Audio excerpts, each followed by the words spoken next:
explique truqué pour plusieurs millions d'euros. 10 entreprises du bâtiment comparaissaient aujourd'hui en Moselle pour entente illicite.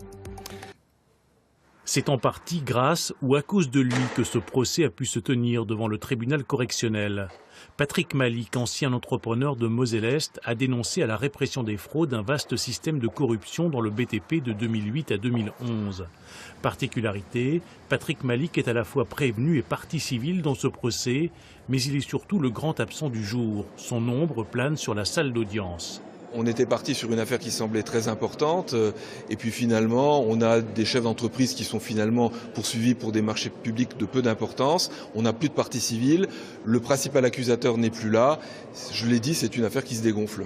De son côté, Anticor, association qui entend lutter contre la corruption, s'est désistée de sa constitution de partie civile, car elle dénonce l'absence des politiques dans ce procès, regrettant que la justice restreigne ses investigations aux seules entreprises du BTP.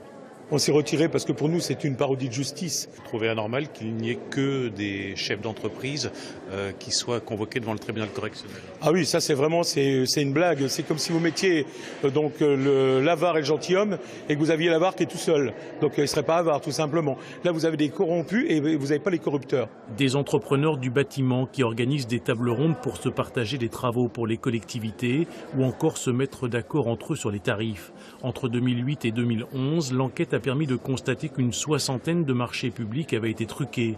Tout au long de la journée, le tribunal a tenté de décortiquer ces arrangements entre amis, ces pratiques malhonnêtes visiblement très répandues à cette époque-là dans le monde du BTP. C'est peut-être la vertu principale de ce procès, mettre un coup d'arrêt à un système qui, in fine, aura coûté de l'argent aux contribuables.